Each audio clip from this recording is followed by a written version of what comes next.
함께 찬송 부르면서 시작하도록 하겠습니다. 찬송가 279장 찬송입니다.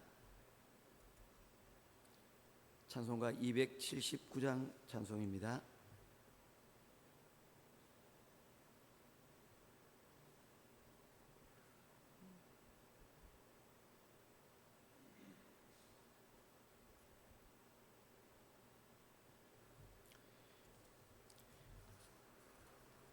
인애하신 구세주여, 내가 비오니 죄인 오라 하실 때에 날 부르소서. 주여 주여, 내가 비오니 죄인 오라 하실 때에 날 부르소서. 자비하신 보좌 앞에 엎드려 자복하고 회개하니 믿음 주소서. 주여 주여, 내가 비오니 죄인 오라 하실 때에 날 부르소서. 주의 공로 의지하여 주께 가오니 상한 마음을 고치시고 구원하소서. 주여 주여, 내가 비오니 죄인 오라 하실 때에 날 부르소서. 만복 크는 우리 주여, 위로하소서. 우리 주와 같으신 이 어디에 있을까. 주여 주여, 내가 비오니 죄인 오라 하실 때에 날 부르소서.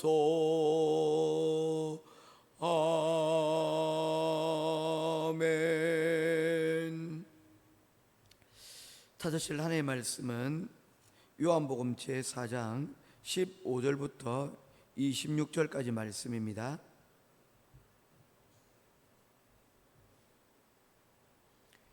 요한복음 제4장 15절에서 26절까지 말씀입니다.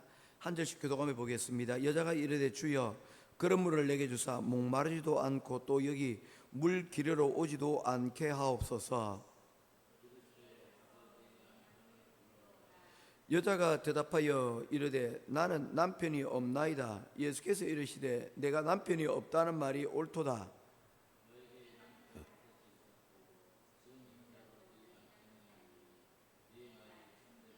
여자가 이르되 주여, 내가 보니 선지자 소로이다.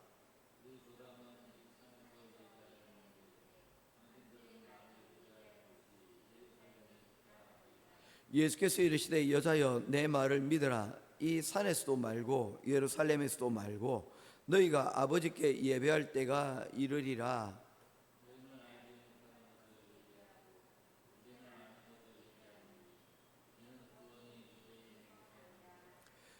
아버지께 참되게 예배하는 자들은 영과 진리로 예배할 때가 오나니 곧 이때라.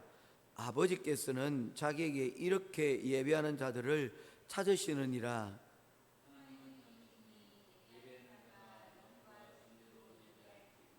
여자가 이르되 메시아 곧 그리스도라 하는 이가 오실 줄을 내가 아노니 그가 오시면 모든 것을 우리에게 알려주시리다.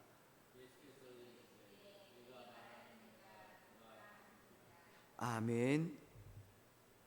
오늘 설교하고 시작하기 전에 재밌는 이야기 하나 들려드리겠습니다.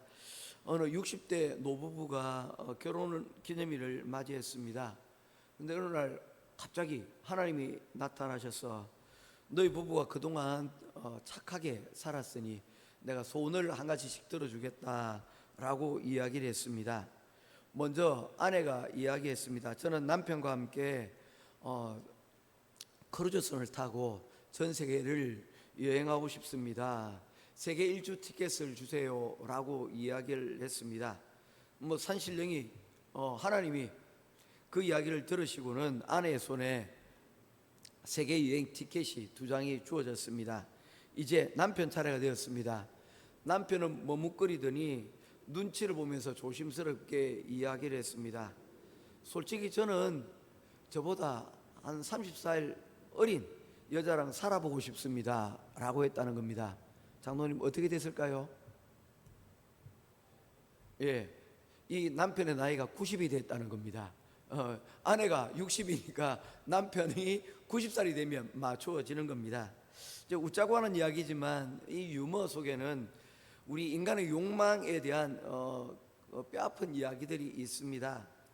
우리는 저마다 좀 더 새로운 것, 좀 더 젊은 것, 혹은 좀 더 좋은 환경에 대해서 우리가 많이 생각을 많이 합니다. 그렇게 되면 우리가 행복해지고 더 잘 될 것이라고 생각을 하고 있는 것이죠. 그래서 내 문제는 내가 아니고 주변의 환경이 문제다라고 이렇게 여기는 경우가 많이 있다는 겁니다. 우리가 4장 1절부터 우리가 15절까지 말씀을 계속 보면서 이 수가성에 있는 이 우물가의 여인의 문제는 물로 시작이 되어지는 것을 보게 되어집니다. 그 여인은 물을 길러러 오는 이 시간이 또는 이것이 그녀에게는 굉장히 어렵고 힘든 시간이었습니다. 왜냐하면 낮에 이런 물을 길러러 오는 이유가 있었기 때문입니다. 그 이전에 그 이유가 제대로 설명이 되지 않았지만 오늘 그 이유에 대해서 예수님과 이 여인과의 이 대화 가운데서 드러나고 있습니다. 여자가 이르되 주여 그런 물을 내게 주사 목마르지도 않고 또 여기 물 기르러 오지도 않게 하소서. 환경이 문제라는 겁니다. 물을 기르러 오지 않았으면 좋겠다는 겁니다. 그러면 물을 또 오러 오지 않는 그런 환경이 되거나 아니면 물을 떠러 오는 그 불편하는 그 이유를 제거하면 되는 겁니다. 이 여인의 문제는 사실 물의 문제가 아니었습니다. 16절입니다. 이르시되 가서 내 남편을 불러오라. 예수님께서는 이 여인에게 물의 문제에서 이 물이 문제가 아니야. 물의 문제가 아니고 너의 문제는 다른 데 있어. 그것은 바로 이 여인이 숨기고 싶었던 바로 그 이야기가 있었습니다.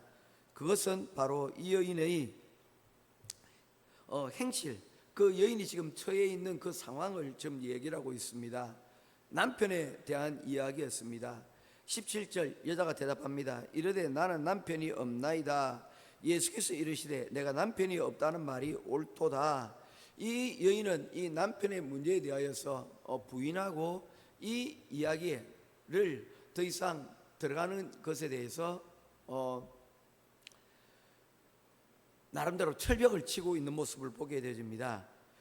예수님의 대답은 그러하였습니다. 너에게 남편이 다시 있었고 지금 있는 자도 내 남편이 아니니. 이 말은 이 여인이 이미 남편으로 생활해왔던 사람이 5명이 과거에 있었고 지금 현재 지금 6번째 남편이 이 여인과 함께 거주하고 있는 것입니다. 그러다 보니 이러한 일들로 인하여서 이 여인이 사람들 앞에 그 모습을 드러내기가 굉장히 힘들었다는 거죠. 경상도 말로 이런 이야기 이런 부분을 남사스럽다 뭐 그렇게 얘기합니다. 예, 남사스러운 일이 아니겠습니까? 부끄러운 일이죠. 그래서 사람들에게 결코 좋은 소문이 되지는 못했을 것입니다. 어쩌면 다른 사람들은 뭐 별 문제가 없었는데 자기 자신이 이런 문제에 대해서 스스로 이 문제에 굉장히 어려운 그런 마음을 가지고 있었을지도 모르겠습니다. 자, 그렇다면 우리가 한번 이것을 생각해 볼 필요가 있습니다. 예수님께서는 왜 이 여인이 그렇게 감추고 싶어하는 이 이야기, 그 아픈 상처를 건드리셨을까요? 이 여인에게 남편이란 단어는 수치이자 실패이고 감추고 싶은 인생의 어떤 구멍과 같은 것이기 때문입니다. 이 여인은 이 문제를 덮어두고 싶어 했습니다. 조용히 아무도 모를 때에 물이나 길러서 가려고 했다가 오늘 예수님을 만나서 자신의 부끄러운 이러한 과거가 들통이 나게 된 것입니다. 우리는 종종 사람들 앞에서 또는 하나님 앞에서 괜찮은 척, 문제없는 척을 합니다. 그런데 주님께서는 우리에게 다가오실 때 말씀을 통해서 또는 우리가 기도하는 그 자리 가운데서 우리가 가장 아픈 곳, 우리가 실패했던 그곳에 우리를 바로 마주치게 합니다. 사람을 마주치게 하고 또 그런 환경 가운데 우리가 마주치게 한다는 것입니다. 우리 죄와 상처가 있는 바로 그곳에, 우리 인생의 실패와 구멍이 있는 그곳에 주님께서 우리를 마주치게 한다는 것입니다. 왜 그렇습니까? 이러한 직면, 문제에 대해서 우리가 바로 직면해야지 회복이 시작이 되어지기 때문입니다.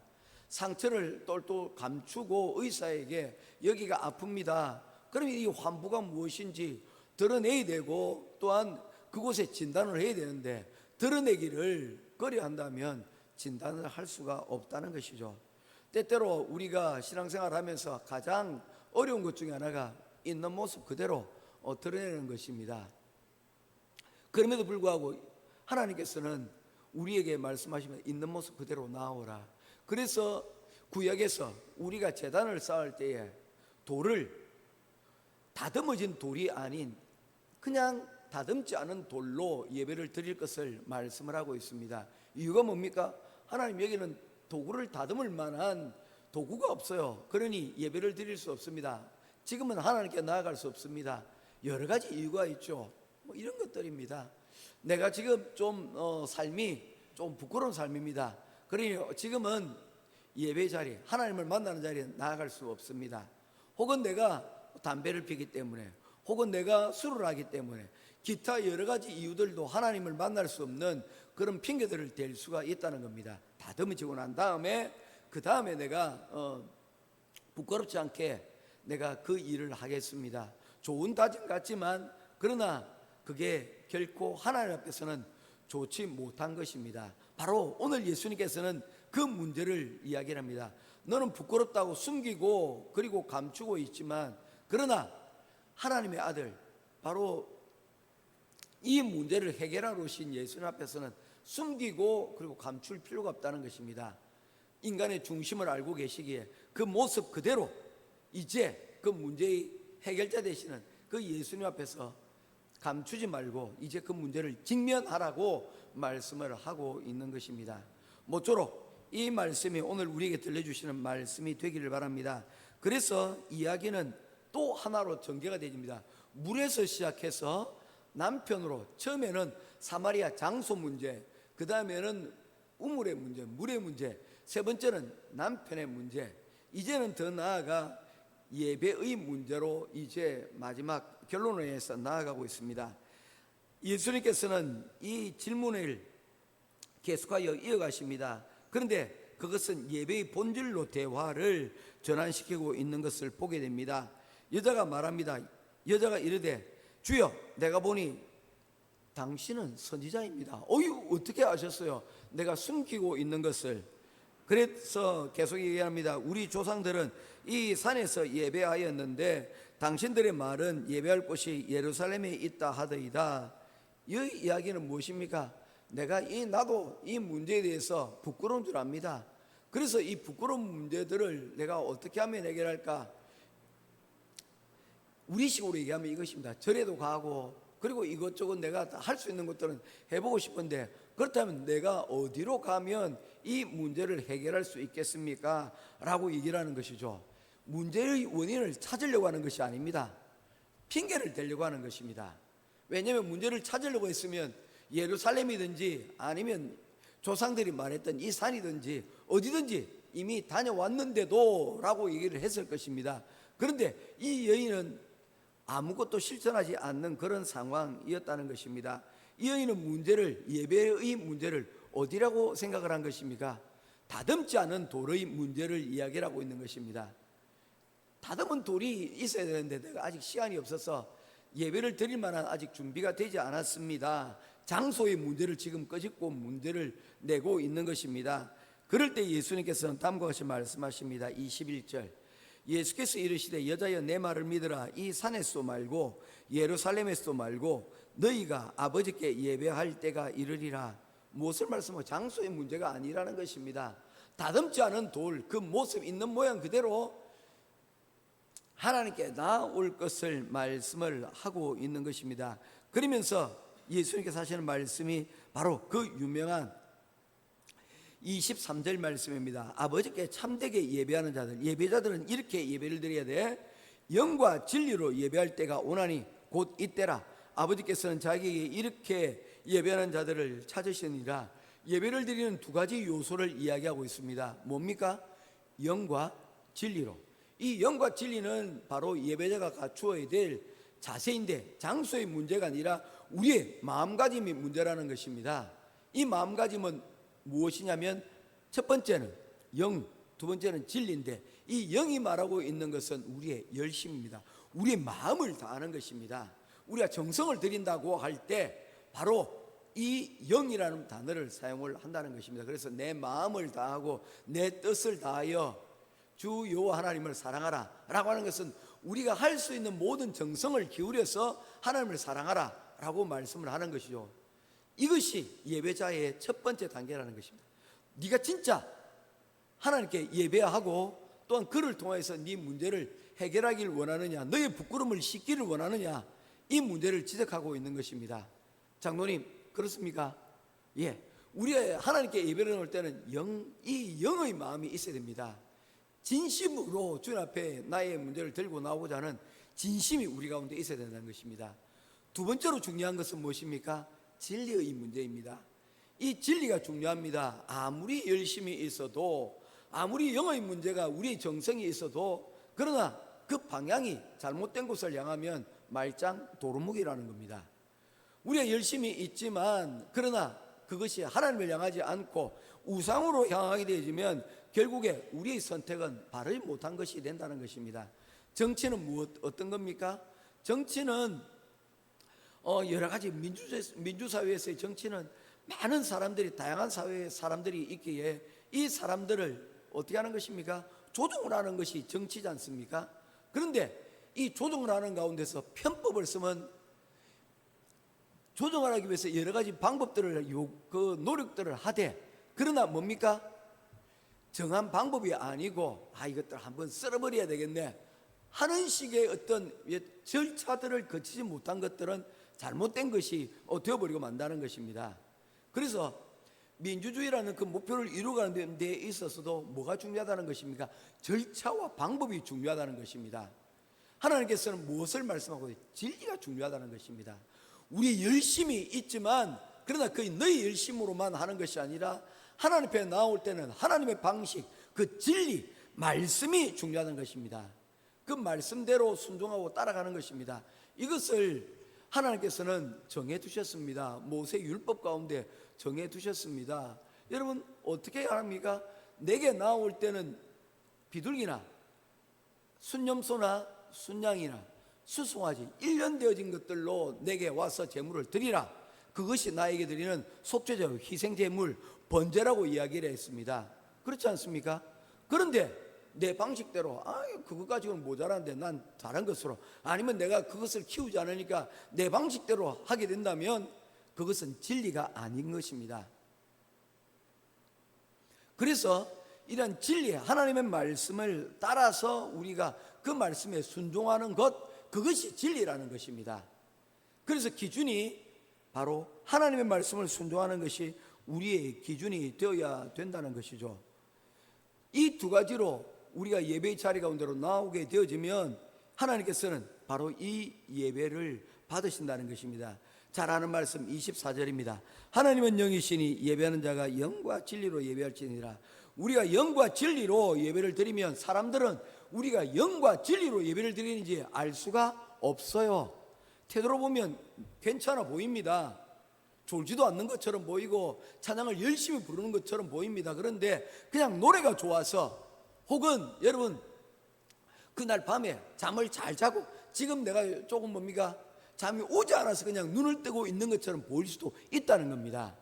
그것을 사람들은 알 수 없지만 하나님은 그 중심을 아신다는 것이죠. 어떻게 알고 있습니까? 하나님이 무엇이기 때문입니까? 영이시기 때문입니다. 하나님은 우리의 진심을 알 수 있는 분이시기 때문입니다. 그래서 예배는 종교적인 형식이 아니라 하나님과의 만남이라는 것입니다. 이 여인에게는 하나님을 만날 이유가 있었습니다. 목마름이 그 곳 가운데 있었습니다. 그런데 그 목마름을 이 여인은 부끄러워 숨었고 아니면 외면하고 핑계를 대고 그 문제 가운데로 드러내지 않고 나아가지 않았던 것입니다. 해결책은 다른 것에 있는 것이 아닙니다. 하나님을 만나는 것입니다. 이 하나님을 만나는 자리에 나아가는 것도 중요하지만, 그러나 우리에게 찾아오시는 그 기회에 되시는 하나님이 우리에게 오실 때 바로 그 하나님을 만나는 것들도 중요하다는 겁니다. 2월 6일 날 아이들이 자그마한 찬양제를 준비하였습니다. 늘 얘기를 합니다. 이것은 하나의 우리가 복음을 전할 수 있는 기회입니다. 그러기에 이 아이들이 찬양하는 것을 여러분 우리가 돕고, 그리고 이 일들을 잘 할 수 있도록 우리가 후원해 주될 이유가 바로 그것입니다. 전도할 수 있는 기회이기 때문입니다. 말씀을 전할 수 있는, 찾아가는 바로 그 말씀을 전할 수 있는 기회이기 때문입니다. 쉽지 않습니까? 야, 오늘 우리 교회 뭐 행사가 하나 있는데 한번 와볼래? 우리가 여러분 그 사람을 지속적으로 교회를 여러분 나오게 만드는 것, 그것은 우리의 불가항력입니다. 물론 할 수 있겠지만 쉽지가 않습니다. 그러나 한 번 정도 초대할 수 있는 그런 기회가 되어진다면 여러분 좋지 않습니까? 그래서 어떤 한국에 있는 교회들은요 정말 많은 예산을 들여가지고 지역 주민들과 함께하는 열린 음악회, 이래서 많은 경비를 들이고, 그리고 뭐 거기에 가수나 아니면 성악가들을 부르고 연주가들을 불러서 이웃 주민들과 잔치를 벌이는 그런 교회들도 있습니다. 장로님 좋지 않습니까? 저는 좋다고 봅니다. 뭐 간정하는 사람들을 부르고 저는 좋다고 봅니다. 교회 형편에 맞게끔 할 수만 있다면 그런 일을 통하여서 우리가 이렇게 숨어 있고 하나님께로 나오지 못하는 이들에게 복음을 전할 수 있는 기회를 가지게 만드는 것, 그것이 바로 교회의 사명이 되는 것입니다. 우리가 나아가든지 아니면 나아갈 수 있도록 우리가 초대를 하든지 바로 그러한 하나님이 영이신 하나님과 사람들과 만남을 이루어가는 저와 여러분 되기를 바랍니다. 자, 이제 결론을 맺겠습니다. 우리는 사마리아 여인처럼 인생의 우물가에서 참 열심히 살았습니다. 우리 하나의 목표를 가지고 우리 청춘을 우리가 지나가고 이제 아이들 다 양육하고 정신없이 이제 살아왔습니다. 50대가 된 우리의 마음이 어떻습니까? 이제 지나온 세월도 있고 앞으로 이제 우리는 어떻게 노후를 준비할 것인가에 대한 부분들이 있습니다. 그런데 우리가 깨달은 것이 있지 않습니까? 세상의 우물물은 아무리 마셔도 또 내일이면 또 다른 우물을 찾을 수밖에 없다는 것입니다. 잠시 세상의 물은 우리 목을 축여줄 수 있어도 우리의 영적인 갈증들은 결코 해결할 수가 없다는 것입니다. 이 여인처럼 예수님께서는 이 여인에게 예수님에게로 나올 것을 초청하고 있습니다. 오늘 우리도 이 목마른 이 여인처럼 주님의 초청에 응답하고, 그리고 그 가운데 나아가 우리의 영적인 목마름들을, 갈증들을 해소할 수 있는, 그리고 하나님의 은혜의 자리 가운데 나아가는 저와 여러분 될 수 있기를 주님의 이름으로 축원드립니다. 기도하겠습니다. 우물가의 여인처럼 난 구했네, 헛되고 헛된 것들을, 우리 구한 것들 가운데 하나님 어떤 것들은 우리의 몸과 영혼을 다 만족시키는 것들도 있지만 어떤 것들은 영적인 것과는 오히려 더 갈증만 나는 바닷물과 같은 소금기 있는 물들을 우리가 마시고 하루하루 그렇게 살아왔는지 모르겠습니다. 오늘 열심히 살아온 우리의 삶이 오늘 이 시간 이 여인을 통하여 보게 됩니다. 오늘 하나님, 이 여인이 예수님을 통하여 그 예배의 초대에, 하나님과의 만남의 초대에 하나님 함께 하시고 이 여인을 그 가운데 불러내신 것처럼 우리 또한 예수님의 초대에 응하고 오늘도 우리 삶 가운데 임하여 주시는 하나님의 말씀 가운데 우리의 영과 육이 함께 복된 하루가 되게 하여 주시옵소서. 오늘 2026년이 바로 그러한 우리 영과 육이 함께 체험을 입어가는 귀한 시간이 되기를 원합니다. 오늘 이를 위하여 예배의 자 영과 진리로 예배를 드리는 우리가 되기를 원합니다. 영이신 하나님 앞에 오롯이 서는 우리가 되기를 간절히 소원하오며 우리 주 예수 그리스도 이름으로 간절히 기도드리옵나이다. 아멘. 하늘에 계신 우리 아버지여, 이름이 거룩히 여김을 받으시오며 나라에 임하옵시며 뜻이 하늘에서 이룬 것 같이 땅에서 이루어지이다. 오늘 우리에게 일용할 양식을 주옵시고 우리가 우리에게 죄의 전들을 사해 준 것 같이 우리 죄를 사하여 주옵시고 우리를 시험에 들게 하지 마옵시고 다만 악에서 구하옵소서. 대개 나라와 권세와 영광이 아버지께 영원히 있사옵나이다. 아멘.